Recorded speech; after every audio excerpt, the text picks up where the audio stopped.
Bonjour, c'est Cyril, votre formateur en ligne sur les applications Google Workspace. Et aujourd'hui, je vous propose d'ouvrir une nouvelle case de notre calendrier de l'Avent 2020 sur Google Sheets. Pour participer à notre jeu concours du 24 décembre au 31 décembre, n'oubliez pas de vous inscrire tout simplement sur le lien qui apparaîtra à la fin de la vidéo et vous pourrez gagner 1 an d'accès à mes formations payantes. Il faudra simplement répondre à un quiz sur les vidéos que vous aurez vues dans ce calendrier de l'Avent. Donc soyez attentifs et au rendez-vous tous les jours à 18 h.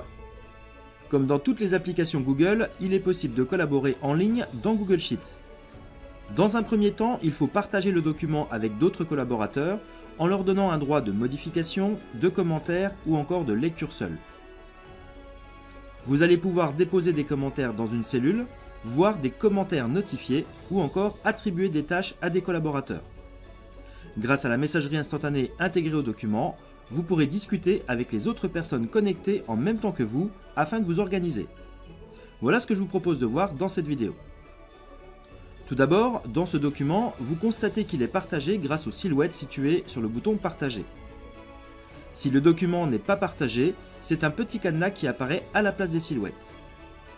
L'avantage des documents en ligne est de pouvoir se connecter à tout moment, même si d'autres collaborateurs sont présents sur le fichier. Ça s'appelle la coédition. Le premier moyen de communication est la messagerie instantanée. Dès lors que plusieurs personnes sont connectées, les photos de profil apparaissent en haut à droite et le bouton de messagerie instantanée s'active. En cliquant dessus, un volet s'ouvre alors sur la droite du document et permet d'échanger avec toutes les personnes connectées, idéal pour s'organiser. Attention, ce n'est pas un espace d'échange formel qui sera sauvegardé. Dès que vous quitterez le document ou que vous actualiserez la page, l'historique sera perdu. Pour conserver les échanges dans le fichier, il est préférable d'utiliser les commentaires. Pour cela, il faut sélectionner une cellule, effectuer un clic droit, puis insérer un commentaire. Vous pouvez également utiliser le bouton disponible dans la barre d'accès rapide ou encore utiliser le raccourci CTRL plus ALT plus M. Attention, il n'est pas possible de déposer un commentaire sur une plage de cellules. Si vous le souhaitez, vous pouvez envoyer un mail à un collaborateur en le mentionnant dans un commentaire. On appelle ça un commentaire notifié. Pour cela, il suffit de taper son adresse mail en la précédant du signe plus ou du signe arrobase, puis de taper le commentaire que vous souhaitez lui envoyer. Le collaborateur mentionné recevra un email dans les 30 minutes avec un lien l'envoyant directement sur le commentaire de votre fichier. Enfin, en mentionnant un collaborateur, vous pouvez cocher la case « Attribuer une tâche ». Le collaborateur sera donc informé par mail, mais pourra également la retrouver grâce à son moteur de recherche dans Google Drive. Pour vous montrer, je viens dans Google Drive et j'ouvre la recherche avancée. Dans le menu « Suivre », je sélectionne « Tâche uniquement », puis « Rechercher ». S'affichent alors tous les documents où j'ai des tâches qui m'ont été attribuées. D'un simple clic, je peux sélectionner l'icône qui affiche le nombre de tâches et je serai directement dirigé dans le fichier au niveau de cette tâche. Une fois que j'aurai réalisé l'action, je pourrai valider en cliquant sur ce bouton. Le commentaire sera archivé alors dans le document et je pourrai le retrouver en cliquant sur le bouton Commentaire, ici à gauche du bouton Partager. Dans Google Sheets, il existe également la notion de remarque. En effectuant un clic droit sur une cellule, vous pouvez insérer une remarque. Contrairement aux commentaires, vous n'êtes pas identifié et vous ne pouvez pas mentionner une autre personne. En fait, une remarque est un genre de post-it, tous les collaborateurs peuvent y accéder et la compléter sans être identifiés. Les remarques sont symbolisées par un petit triangle noir en haut à droite de la cellule, alors que les commentaires sont symbolisés par un petit triangle jaune.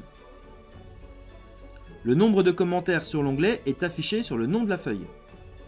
Au survol de ce numéro, vous faites apparaître sur la page l'intégralité des commentaires, mais attention, pas les remarques. Lorsqu'un commentaire est validé, il peut être fermé en cliquant sur ce bouton. Il est alors archivé dans le document au même titre que la tâche que nous avons vue tout à l'heure. Il suffit donc de cliquer ici pour voir tous les commentaires déposés sur le document qui peuvent être réouverts si besoin en cliquant sur « Rouvrir ». Remarquez aussi que chaque commentaire est une mini-conversation où chaque collaborateur peut apporter une réponse. Notez aussi qu'en cliquant sur les 3 points, vous pouvez modifier ou supprimer le commentaire si vous en êtes l'auteur et récupérer le lien direct de ce commentaire pour y revenir très facilement ou le partager à d'autres personnes. Nous avons vu dans une vidéo précédente que vous pouviez modifier le statut des notifications en cliquant sur le bouton commentaire, puis notifications. Vous pouvez ainsi décider de recevoir une notification de tous les événements, uniquement des réponses à vos commentaires, ou alors désactiver les notifications pour ce fichier. Enfin, pour informer tous les collaborateurs d'une mise à jour importante sur le document, vous pouvez leur renvoyer un email. Pour cela, cliquez sur le bouton Fichier, puis Envoyer un email aux collaborateurs. Une fenêtre s'ouvre alors avec la liste des collaborateurs en partage. Vous pouvez choisir d'écrire à tout le monde ou uniquement à certaines personnes en utilisant les cases à cocher. Indiquez ensuite un objet et votre message. Pensez éventuellement à vous mettre en copie de l'email pour en garder une trace dans votre messagerie. Puis cliquez sur Envoyer. Pour être tout à fait complet sur la manière d'être informé des modifications dans Google Sheets, il existe la possibilité de créer une règle automatique. Pour cela, rendez-vous dans le menu Outils, puis Règles de notification. 2 options sont disponibles. Vous pouvez être informé à chaque modification apportée au document, et ici je ne parle pas des commentaires mais bien des modifications de cellules, ou alors, si le tableur recueille les données d'un Google Form, vous pouvez choisir d'être informé lorsqu'un utilisateur y répond. Ensuite, choisissez d'être notifié par un résumé quotidien ou par un email à chaque modification. Cliquez sur Enregistrer et votre règle est créée. Vous pouvez la modifier ou la supprimer à tout moment en utilisant ces 2 menus. Et rassurez-vous, vous ne serez pas notifié de vos propres modifications.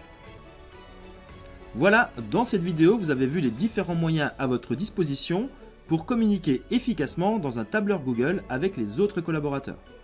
Merci de votre attention. Pour participer à mon jeu concours qui se déroulera du 24 au 31 décembre et qui vous permettra de remporter 1 an d'accès à mes formations payantes, il suffit de vous inscrire en cliquant sur le bouton. Vous pouvez également vous abonner si ce n'est pas encore fait. Enfin, vous pouvez tout à fait réviser pour gagner le jeu concours en suivant cette playlist. C'est toutes les vidéos du calendrier de l'Avent Google Sheets 2020.